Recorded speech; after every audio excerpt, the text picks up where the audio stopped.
Hey everybody, it's Seth Jones, Editor-in-Chief of Landscape Management Magazine, and today I'm being joined by Kris Kiser. He is the President and CEO of OPEI, Managing Partner of the GIE Expo. Kris, thanks so much for taking the time to visit with me today. Thanks, Seth. Good to be with you. So we've been in touch, we've been talking, and just hours ago, just a couple hours ago, obviously, the announcement came from you guys that GIE+EXPO has been postponed until 2021. We've communicated before, and I know there's a lot of people, a lot of parties involved here, and you thank the city of Louisville and all those folks. But can you give me an idea of who all was involved and how big of a process this was to come to this decision? Sure. It involved our show partners, NALP and PGMS, as well as the OPI Board of Directors. As you know, OPI is the principal owner of the show and the managing partner. It's been a very long process, and we partnered with the city of Louisville. Louisville actually handled our application process to the governor, so they worked with us, and the city was our advocate to the governor on the show. So no, it involved all of the parties. We continue to poll our respective memberships, their thoughts, their concerns, and frankly, we talk very regularly. Was that the concerns became overwhelming? Absolutely, and you read through this. GIE+EXPO is number 16 largest trade show in North America with an attendance in the 24,000 range. This is obviously is a big deal event for a lot of people in the industry. What's it mean to OPEI? I mean, events like this. I mean, are you guys insured? I mean, what happens now? No, it's a significant fiscal loss. So we're not insured for the virus pandemic. If we lost the building or an airplane came down, those are the kinds of things we are insured for. We are not. So it is a significant challenge. It's part of the OPI funding structure, as it is within NALP and PGMS. So it's a real hit to us, and so we'll have to find ways to make up the deficit. Wow. Well, that's obviously a lot of challenges, and it's a tough process to go through. I saw in the press release there was no mention of anything about a virtual event. Was that talked about at all? Did you guys consider trying to do something like that? We're exploring it now. One of the challenges for us, and my board met today, we talked about it at length. One of the things that, and we're looking at it now, is how might that look if someone who wanted to experience a particular product. One of the challenges with 1,000 exhibitors, if you do it for one, you do it for all. So you make it available to them if they want to showcase something online or create a virtual, and some of the big companies do have, in fact, where someone can go to their website or their company remotely and experience or see a product. But if we were to house, hundreds of exhibitors trying to do that to a particular group of folks in a particular window, and not compete with our friends and our partners. You probably saw today as well, NALP announced that their landscapes program will go virtual as well. So they'll do education and training. We don't want to compete with our partners in their time or for that space. And frankly, we don't want to deliver an experience that's not up to snuff. We have a great track record, 38 years long of providing shows that meet the needs of our attendees. They're fun, they're dynamic, they're purposeful. And so we want that experience to be a good one.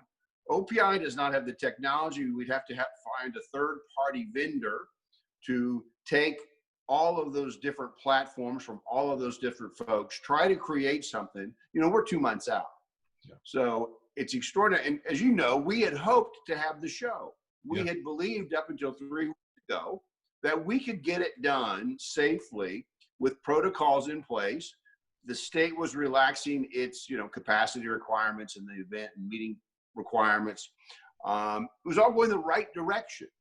And then, as you know, 2-3 weeks ago, we saw the explosion, and it's reasserted, the virus reasserting. So right now we're looking at it. I'm all over the map here with you and your viewers, but we're looking at it now. What could we do so folks might experience, or those companies that have new product they want to show it? We're very challenged on time. It's likely to be a significant expense. At the same time, we're trying to fill very significant holes in our budget with the anticipated loss of revenue.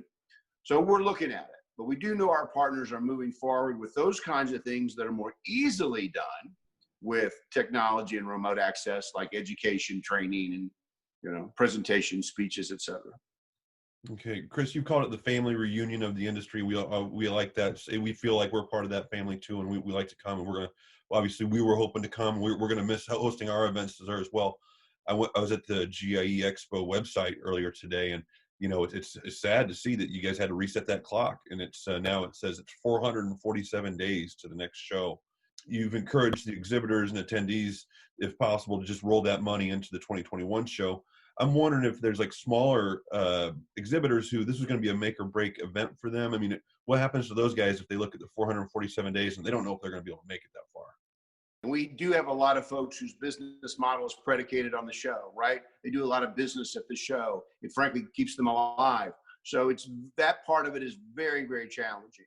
There are friends, there are partners, so as you know, this show is 38 years old. It is a family reunion. We see each other year after year after year, and we know a lot of those folks.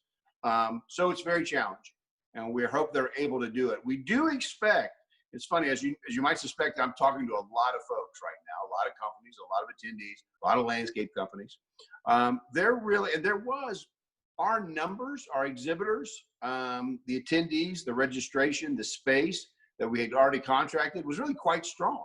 There was really a lot of interest in folks coming to this show.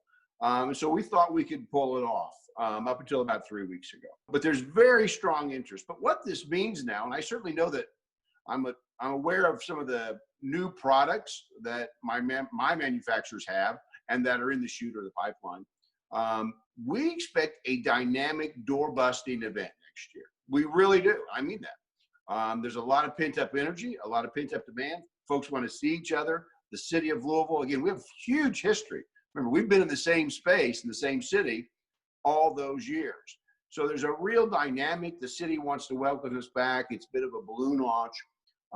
So we're excited to shift our focus now to 21 to make it, the biggest show yet. Last year was the biggest show we ever had. So we anticipate 19. Next year's being the big one. So, Kris, that's 21. Yeah, in 21. That's actually exactly where I was planning on taking my next question, and let's expand on it a little bit, because in your release you talk about the improvements that the Kentucky Exposition Center is making and things like that. I guess let's talk a little bit more about the silver lining here. I mean, and it probably is hard to do right now at this point, but making that 2021 show a huge show, that certainly makes sense to me. Is there anything else that you want to talk about in terms of, maybe seeing the glass half full here, if at all possible? You bet. You just teed that up again. We have long worked with the Kentucky Exposition Center and tried to advocate and lobby for improvements to the outdoors. Obviously, we use the outdoors, right? We have 20 acres out there, but as you know, we've been using some asphalt and some other spaces. So we were going to expand outdoors, both in the rear area between the loading docks and the demo area, and out on the front side. So we really did begin to look at the outdoor space a little more holistically, right? And the wraparound. We were going to put a band under the Freedom Hall. We're going to have Mark and the Crashers come out there, have some food out there, beer trucks. Again, we thought the outside is safer. It's a safer environment in which to congregate. So we began looking at the facility. We've lobbied the KEC for some period of time, more particularly about that outdoor area. Improvements, if it rained, it was a mess. It drained poorly. It needed to be excavated. So we've been lobbying them now for a number of years, and it worked. And so we wanted to improve ingress, egress. One of the principal problems at the show was getting in and out. That's why we went to free parking a couple years ago, just to speed that process through the gates. That was very challenging. Folks hated that. You did, I did. I know, yeah. So they've torn that gate down. They've pushed it back. They've widened it. So they're $8 million in outdoor improvements. They knocked down that stadium out back. They've repaved that, and that's probably going to open up some space for us between the demo area, through the horse barns, and a wraparound. Our folks like to be outdoors. We want outdoor space, and this way we'll actually be able, we think, to make available to exhibitors more outside space. We always sell the outside space. So they're making improvements and making walkways to and from those hotels that are nearby across Phillips Lane, improving pedestrian access, improving ingress, egress off of Phillips. And you should see what they've done to the demo area. I mean, massive, massive improvements. They've leveled it, put in draining, irrigation, et cetera. And they've agreed to no longer use it for parking for big events when they kill off the grass. So we're very excited. And again, that's all, they're doing that right now. Mm-hmm. And of course, they assured us they were going to be done by October, but with this COVID business and weather, they keep running into trouble. And so it's still a little torn up. But so that we expect, obviously, will be done by next year. And that's a great new thing. In this unusual year that we're experiencing in 2020, where, you know, we talked about the virtual conferences, and I've done some of this stuff on virtual online. I've watched a concert online, you know, I mean, it's just kind of a weird new year. I'm wondering, what's one thing that, let's say there's an attendee who this was going to be his or her first year, or even just a long-term person, but what's one thing that you're going to miss the most about not being able to be in person at a GIE+EXPO this year? What's something you can't get out of it online? It's a real personal thing for me. You know, I've been at OPEI 13 years, came from big industries, and when I talk about it being a family reunion, I mean it.